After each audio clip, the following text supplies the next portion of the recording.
Okay, dear students, now we have to discuss about surface energy, and in that drop and droplet. Based on that, we have this question over here, जो कि आपके exam में आया हुआ है. Before that मैं short में theory brief कर देता हूँ. पहले सरफेस एनर्जी की बात कर लेते हैं. For that purpose we are going to consider a tank. ये एक टैंक हो गया. इसमें आपको कोई लिक्विड, फॉर एग्जांपल आप वाटर ले सकते हैं. ये मैंने वाटर कंसीडर करना शुरू किया. This is water. ठीक है. अब इस वाटर में अगर हम बात करें, स्पेशली सरफेस पे बात करें, तो सरफेस पे जो मॉलिक्यूल्स हैं इसमें कुछ स्पेशल होता है. जैसे कि अगर हम यहाँ पर कोई डीप इनसाइड मॉलिक्यूल्स की बात करें तो ये इक्विलिब्रियम में होते हैं. जितना फोर्स ऊपर से लगता है उतना नीचे से लगता है. बट अगर हम सरफेस के मॉलिक्यूल की बात करें तो इनमें ऐसा नहीं है. इनमें नीचे तो मॉलिक्यूल हैं, नीचे से तो फोर्स लगता है, अट्रैक्टिव फोर्स, बट ऊपर कुछ है नहीं. अगर है भी तो एयर वो इतना स्ट्रांग नहीं है. तो ये जो पार्टिकल है not in state of equilibrium. They bearing a net downward force, due to that they have tendency to move down. They have some kinetic energy if allowed to go. But यहाँ पर allowed to गो ये वाली बात ठीक नहीं रहेगी. यहाँ पर बोलना होगा पोटेंशियल एनर्जी होती है इनमें, जो बाद में काइनेटिक एनर्जी में कन्वर्ट हो सकती है अगर ये नीचे को आए देन. तो सरफेस मॉलिक्यूल में एक्स्ट्रा एनर्जी क्यों होती है, मैंने उसका रीज़न एक्सप्लेन किया. ये जो एक्स्ट्रा एनर्जी होती है सरफेस के मॉलिक्यूल में, उसको ही कहते हैं सरफेस एनर्जी. और इसका फॉर्मूला होता है, क्या होता है इसका फॉर्मूला?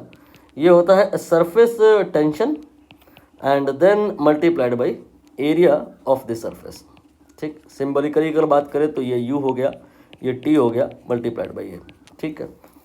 एंड अगर हम T की बात करें तो ये for a given material constant होता है. We can say U directly proportional to A. अगर किसी तरह से एरिया चेंज हो गया देन यहाँ पर सरफेस एनर्जी अकॉर्डिंगली चेंज हो जाएगी. एरिया कैसे चेंज हो सकता है, इसके लिए एक दूसरा एग्जाम्पल आप कंसिडर करिए. ये रहा एक, सपोज करिए कोई आप तरबूज या खरबूजा या कोई एप्पल ले लीजिए, उसे आप कट करने जा रहे हैं लाइक दिस. तो जब कट करेंगे तो इसके दो पार्ट हो जाएंगे.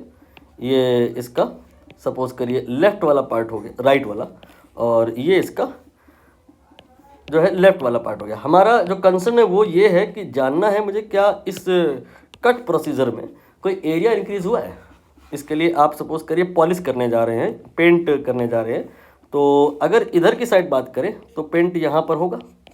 ये जो सरफेस है इसका जो एरिया होता है, इसका फॉर्मूला भी आपको पता होगा, ये 4πr² होता है. और अगर आप यही पॉलिशिंग इधर की तरफ करें तो कितना पेंट रिक्वायर्ड होगा? यहाँ तो आपको पेंट करना ही होगा, बट एयर को जो एक्सपोज पार्ट है वो ये वाला भी तो है, इस बार ये वाला पार्ट भी तो है. तो आपने नोटिस किया कट करने से, चाकू लगाने से ये वाला जो पार्ट है एक्स्ट्रा इंक्रीज हो गया. यहाँ पर जो इस बार रिक्वायर्ड होगा 4πr² तो होगा ही होगा, ये वाला तो रिक्वायर्ड होगा ही होगा, बट ये एडिशनल जो है ये भी रिक्वायर्ड होगा. यहाँ पे भी पेंट लगेगा. तो यू हैव नोटिस हियर कि this much amount of area will increase if we cut, and if we cut area will increase and accordingly surface energy will also increase. यहाँ पर सरफेस क्रिएट हुई है, यहाँ पर potential energy create हुई है, और पोटेंशियल एनर्जी अपने आप तो क्रिएट होती नहीं है, इसके लिए आपको कुछ वर्क करना पड़ता है. तो यहाँ पर जो आप वर्क करोगे वो इंक्रीज इन पोटेंशियल एनर्जी के बराबर हो जाएगा. ठीक है, ये आसान सी बात है, समझ में आ गया. इसको आप वैसा वर्सा भी समझने की कोशिश करिए कि कभी अगर भविष्य में उल्टा हुआ, उल्टा मतलब ये दोनों पार्ट कंबाइन हुए और एक आपके पास में सिंगल ड्रॉप बन गई, then what will happen? Potential energy कम हुई है, तो पोटेंशियल एनर्जी कम हुई है तो वर्क नहीं करना पड़ेगा, दैट टाइम हीट जनरेट हो जाएगी. तो कुल मिलाकर के चाहे वर्क की बात हो चाहे हीट की बात हो, आफ्टर ऑल आपको निकालना क्या है? ये आपको निकालना है पोटेंशियल एनर्जी में चेंज इन मैग्नीट्यूड. जो आप निकालोगे यही या तो वर्क के बराबर होगा या हीट के बराबर होगा. डिपेंड करेगा कि ड्रॉप जो है ड्रॉपलेट में कन्वर्ट हो रही है, ये ड्रॉपलेट जो है कंबाइन होके कोलैप्स होके ड्रॉप में तो कन्वर्ट हो रहा है, क्या हो रहा है इस बेस पर डिसाइड होगा कि ये पूछा जाएगा या ये पूछा जाएगा. बट जो भी पूछा जाएगा आपको after all change in potential energy in magnitude निकालना है. और अगर फंडामेंटली बात करें तो हमें तो बस एरिया देखना है कितना चेंज हुआ, वही निकालना है. अब हम आते हैं धीरे धीरे इस क्वेश्चन की तरफ. इसके लिए पहले आप एक काम करो, एक बड़ी सी ड्रॉप बनाओ. ये मैंने एक बड़ी सी ड्रॉप बना ली, ठीक है। और अब हम क्या करेंगे, मान लेंगे कि इसके छोटे छोटे पार्ट हुए, मतलब अब आप यहाँ पर ड्रॉपलेट एज्यूम करिए, ठीक है। यहाँ पर ये मैंने क्या किया, ड्रॉपलेट बनानी शुरू करी। आप कितनी बनाएंगे ये most of the time question में गिवन रहता है। यहाँ पर मैं चलिए 3 ही बना देता हूँ, फिर इसके बाद डॉट डॉट कर देंगे, ठीक। जनरली ये फिगर ऐसी रहती है कि उसका क्यूब रूट हो सके, जैसे कि 8 होगी, 27 होगी या 64 होगी, लाइक दिस, ठीक। यहाँ पर आगे आप प्लस प्लस कर दीजिए। हमारा जो कंसर्न है वो ये, क्या इस प्रोसेस में कोई पोटेंशियल एनर्जी चेंज हुई है, क्या कोई एरिया चेंज हुआ है, क्या कोई वर्क करना पड़ेगा। तो इसके लिए आप जो बड़ी वाली ड्रॉप है उसका रेडियस r मानो, तो इसका जो सरफेस एरिया होगा विल बी 4πr², और इसका जो होगा, इसका रेडियस स्मॉल r मान लो, तो 4πr² होगा। ऐसे इसका भी इतना होगा और ऐसे इसका भी इतना होगा। जो राइट साइड में अगर इन टोटल हम बात करें multiplied by n here is the number of drop, this is the amount of surface area on the right side and this is amount of surface area on the left side, ठीक। हमें ये देखना है कि ये दोनों बराबर हैं।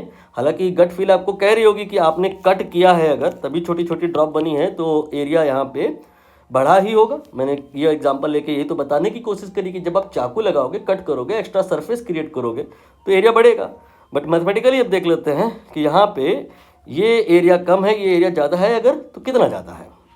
तो इसके लिए आप इसका वॉल्यूम बताओ कितना होगा। ये वॉल्यूम होगा 4/3πr³, और इधर जो छोटी वाली, इसको कैपिटल R लिखो, 4/3πr³। ये जो छोटी वाली है इसका वॉल्यूम कितना होगा, ये होगा 4/3πr³। ये एक का है, मल्टीप्लाइड बाई n कर देंगे तो इन टोटल वॉल्यूम आ जाएगा, ठीक है।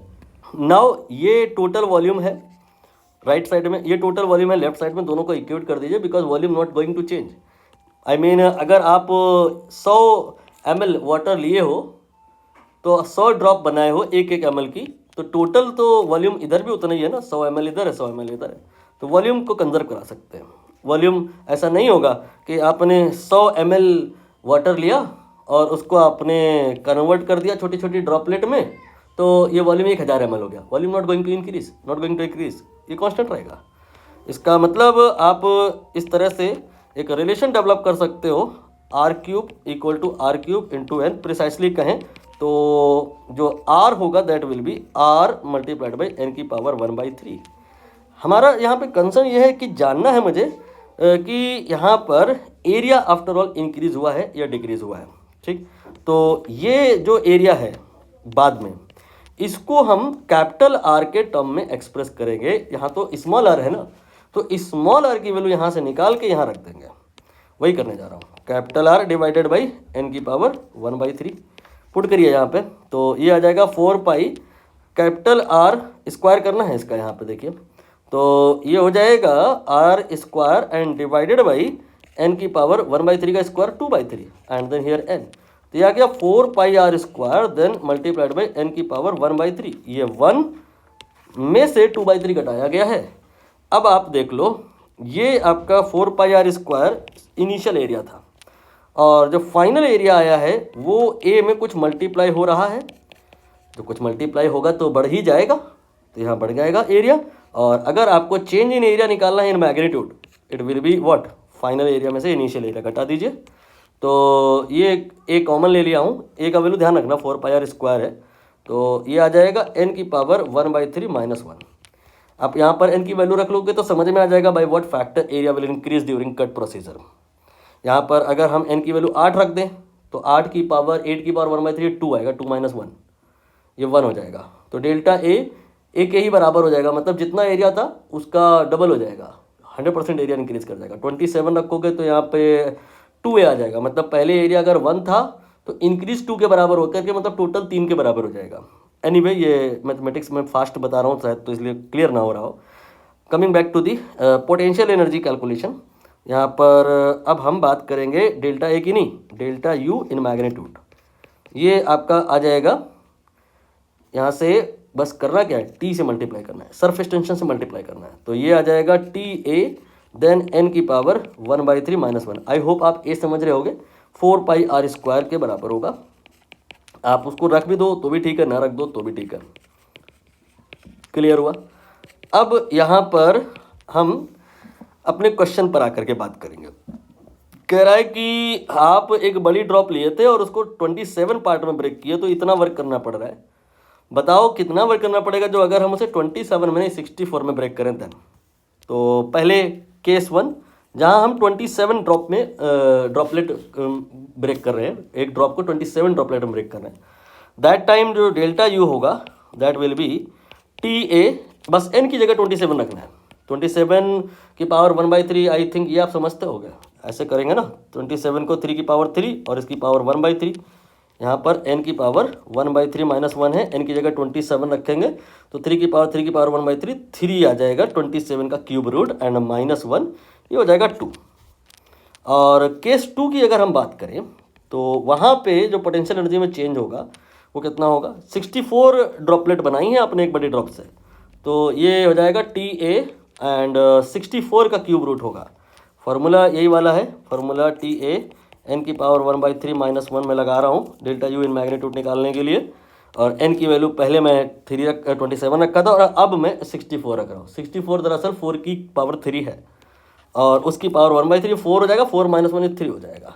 इसका मतलब यह है कि डेल्टा यू केस 1 फिर डेल्टा यू केस 2, ये रेशियो की अगर बात करें तो यहाँ पे 2 आएगा, यहाँ पे 3 आएगा, 2/3 हो जाएगा।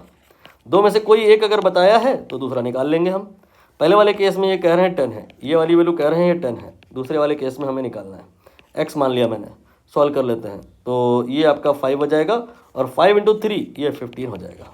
यही रहा आंसर, ये आपका ऑप्शन ही करेक्ट हो गया।